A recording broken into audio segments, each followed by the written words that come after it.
Assalamualaikum warahmatullahi wabarakatuh. Perkenalkan, nama saya Dimas Dharma Saputra dengan NIM 241F158, dan di sini saya akan mengerjakan UTS dari mata kuliah Disabilitas Intelektual, dan tugasnya adalah merangkumkan film yang berjudul Tare Zaman Par 2007 yang bercerita tentang anak disabilitas disleksia atau lebih sering disebut disleksia saja.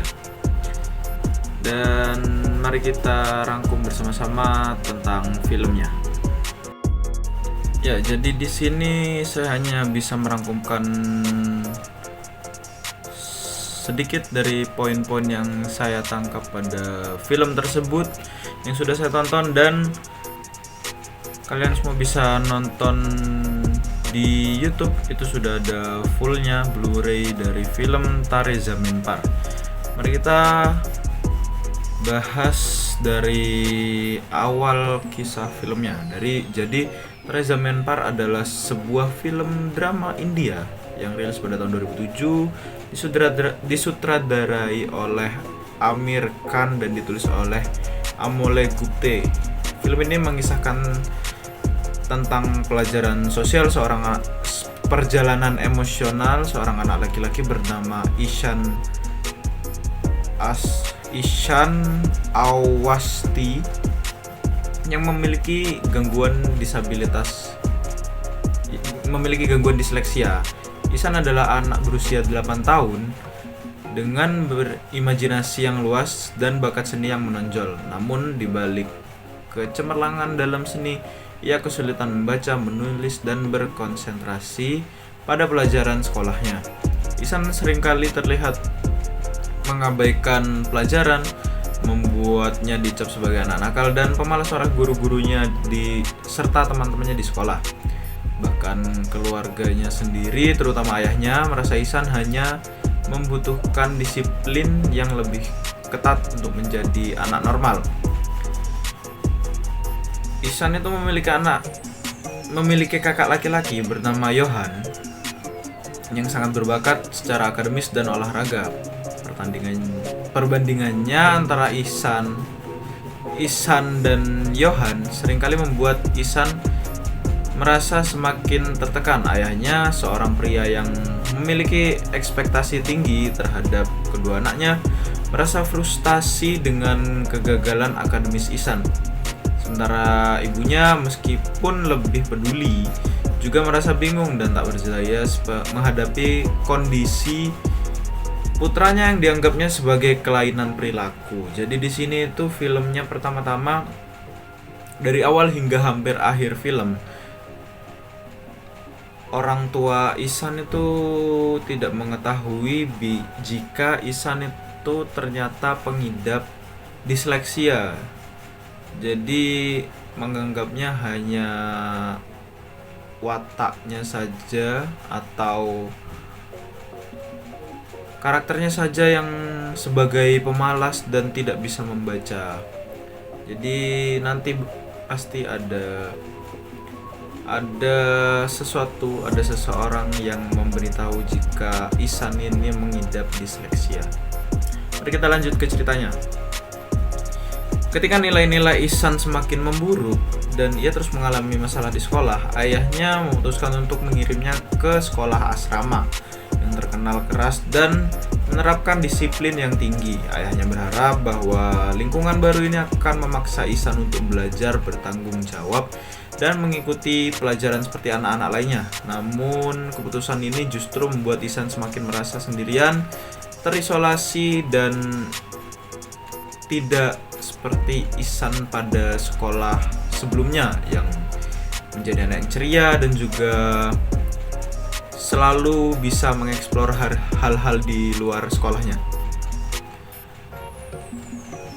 Ia merasa bahwa keluarganya telah meninggalkannya dan perlahan mulai kehilangan semangat hidup serta percaya dirinya yang dulu dimilikinya.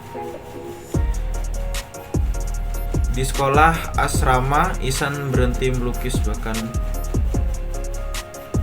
bahkan merasa semakin putus asa. Situasi ini mulai berubah ketika seorang guru seni baru, Ram Shankar Ning Ram Ram Shankar La- Ram Shankar Nikum bergabung dengan sekolah tersebut. Nikum adalah sosok yang berjiwa bebas dan memiliki pendekatan yang tidak biasa dalam mengajar. Ia menyadari bahwa ada sesuatu yang berbeda dari dalam diri Ihsan dan menduga bahwa Ihsan mungkin menghadapi tantangan belajar. Berbeda dari guru-guru lainnya yang hanya melihat Ihsan sebagai siswa bermasalah, Nikum tertarik untuk memahami dunia Ihsan lebih dalam. Nikum kemudian mendalami kehidupan dan latar belakang Ihsan hingga akhirnya menyadari bahwa Ihsan mengalami disleksia, sebuah kondisi yang membuatnya sulit membaca, menulis, dan mengikuti instruksi seperti anak-anak pada umumnya. Nikum yang memiliki pengalaman mengajar anak-anak dengan kesulitan belajar memahami bahwa Ihsan sebenarnya memiliki potensi yang besar yang tersembunyi di balik kesulitannya atau di balik tidak bisa membaca, tidak bisa menulis, dan hal-hal lainnya. Dengan hati-hati, Nikum mulai membimbing Ihsan menggunakan metode pengajaran yang kreatif dan unik. Ia menggunakan pendekatan visual dan pembelajaran berbasis seni. Seperti yang kita tahu, Ihsan ini lebih menyukai seperti seni dan hal-hal semacamnya dibandingkan menulis, berhitung, membaca, dan lain-lain. Yang lebih mudah diterima oleh Ihsan tentunya. Dalam salah satu adegan kunci, Nikum bahkan memperlihatkan karya seni terkenal dari pelukis besar yang juga mengidap tantangan serupa, seperti Leonardo da Vinci dan Albert Einstein, untuk menunjukkan kepada Ihsan bahwa orang-orang dengan kesulitan belajar tetap dapat menjadi sosok yang luar biasa. Secara perlahan, Ihsan mulai mendapatkan kembali kepercayaan dirinya dengan dukungan tanpa syarat dari Nikum. Ia kembali menemukan minatnya dalam melukis dan mulai menunjukkan bakat yang luar biasa yang tersembunyi di dalam dirinya. Dalam proses ini, Nikum juga mengundang orang tua Ihsan untuk memahami kondisi anak mereka. Menjelaskan bahwa anak-anak dengan disleksia bukanlah nakal atau juga pemalas, melainkan hanya membutuhkan cara belajar yang berbeda atau membutuhkan cara belajar yang tepat. Dan seperti ini juga membutuhkan guru pembimbing yang paham dengan apa kondisi dari siswa mereka. Contohnya seperti di sekolah Ihsan yang kemarin, itu tidak ada guru yang bisa memahami kondisi Ihsan, tapi untungnya di asrama ada Pak Nikum yang juga guru seni dan bisa memahami karakteristik Ihsan. Jadi begitu. Dan kembali lagi ceritanya, film ini memuncak dalam sebuah acara kompetisi seni yang diadakan di sekolah asrama tersebut, di mana Ihsan tampil sebagai pemenang dengan lukisannya yang menggambarkan imajinasinya yang begitu hidup dan penuh warna. Karyanya menggerakkan hati seluruh sekolah, bahkan guru-guru yang tadinya menganggapnya sebagai anak bermasalah. Kemenangan ini menjadi simbol kebebasan dan pengakuan atas bakat Ihsan yang selama ini terpendam, sekaligus menunjukkan kepada dunia bahwa anak-anak dengan disleksia bisa menjadi sosok yang luar biasa jika diberi dukungan yang tepat. Nah, sedikit kita berbalik dari sebelum film memuncak atau sebelum Ihsan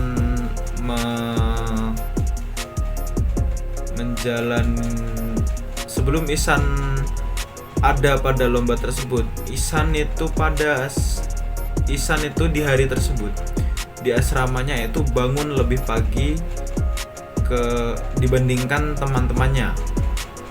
Dan Ihsan ini Sebenarnya di sekolah asrama itu, di dekat sekolah mereka itu ada seperti danau atau kolam yang lumayan sering dikunjungi oleh Ihsan dan teman-temannya serta guru-gurunya untuk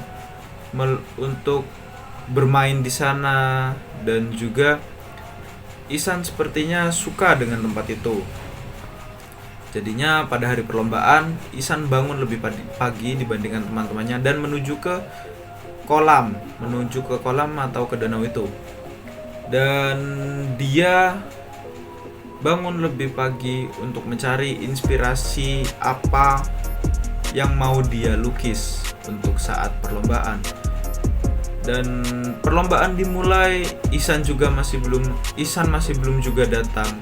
Dan pada saat di pertengahan perlombaan, Ihsan baru datang dengan penuh inspirasi, dengan inspirasi yang sudah matang dan hanya tinggal ditumpahkan pada kanvas saja. Dan ya, Ihsan berhasil menjadi pemenang lomba tersebut. Dan juga hasil karya dan hasil lukisan Ihsan itu dijadikan buku tahunan, atau kalau dalam masa sekolah dulu dijadikan sampul raport. Itu sampul depannya adalah lukisan dari Ihsan sendiri. Dan raport Ihsan juga dan kepala sekolah memanggil kedua orang tua Ihsan untuk memberikan raport Ihsan sendiri langsung dari kepala sekolah, bukan dari wali kelasnya. Dan kita mulai masuk ke kesimpulan pada film ini.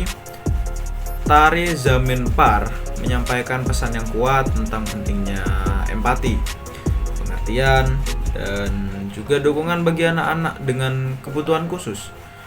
Film ini menyentuh tema bahwa setiap anak itu memiliki cara belajar yang unik dan memiliki cara belajarnya masing-masing. Sama halnya seperti kita yang sekolah pada sekolah reguler. Jadi ada beberapa anak yang metode belajarnya atau pada saat jam pelajaran itu ada yang mendengarkan musik, ada yang kakinya terus bergerak, ada yang suka bermain dengan ballpoint atau hal-hal semacamnya. Seperti ya, itu yang membuat mereka nyaman pada saat mereka belajar gitu. Tapi terkadang dengan memainkan hal-hal sepele atau hal-hal kecil seperti itu, mereka juga bisa lebih memahami apa yang disampaikan oleh guru atau dosen. Dan film ini juga menyentuh tema bahwa setiap anak memiliki cara belajar yang unik, dan tugas orang tua, guru, serta masyarakat adalah memahami dan menghargai keberagaman tersebut. Jika tidak ada Pak Nikum tadi, Ihsan pasti tidak akan menjadi anak yang berbakat dan tidak akan menjadi juara pada lomba melukis di sekolahnya atau di asramanya. Jadi sosok orang tua, guru, dan juga masyarakat sekitar itu sangat berpengaruh kepada perkembangan anak. Dan juga hampir lupa tadi pada awal film, aku sepertinya kalau nggak salah ngomong bahwa orang tua dari Ihsan itu tidak mengerti atau tidak tahu bahwa Ihsan ini mengidap disleksia. Dan setelah Pak Nikum ini memanggil kedua orang tuanya, tidak ke kedua orang tuanya, hanya memanggil ayahnya saja ke sekolah dan memberitahu jika Ihsan mengidap disleksia. Akhirnya orang tua Ihsan membaca jurnal dan membaca artikel-artikel tentang apa itu disleksia. Akhirnya orang tua Ihsan pun mengerti mengapa Ihsan bisa menjadi seperti ini, dan akhirnya mendapatkan penanganan yang tepat dari gurunya, yaitu Pak Nikum. Bagi Ihsan, sosok Ramsangkar Nikum adalah penyelamat dan pembimbing yang mampu melihat potensi yang tersembunyi. Di balik kesulitan belajarnya, menimbulkan bahwa dengan cinta, kesabaran, dan perhatian yang tulus, setiap anak bisa bersinar seperti bintang-bintang di langit. Film ini juga menginspirasi banyak orang untuk lebih memahami pentingnya mendukung anak-anak dengan disleksia atau kesulitan belajar lainnya, serta menyadarkan para orang tua dan guru bahwa pendekatan keras tidak selalu menjadi solusi yang baik. Sebenarnya tidak hanya dengan anak-anak pengidap disleksia saja, untuk semua anak-anak yang ada dan mungkin bermasalah di sekolahnya atau sulit memahami pembelajaran, kita sebagai orang tua dan guru harusnya bisa jauh lebih memahami karakteristik anak tersebut, melakukan pendekatan, dan juga menanyakan penyebab dan akibat apa yang membuatnya susah belajar atau susah memahami pembelajaran. Dan juga film ini, Tare Zaman Par, tidak hanya menjadi film tetapi juga sebuah gerakan yang membuka mata masyarakat akan pentingnya empati dan perhatian dalam dunia pendidikan. Dan sekian yang bisa saya sampaikan untuk rangkuman dari film Tare Zaman Par. Jadi sampai sini saja tugas UTS saya. Kurang lebihnya mohon maaf jika ada salah kata, mungkin mohon dimaafkan. Akhir kata, wassalamualaikum warahmatullahi wabarakatuh.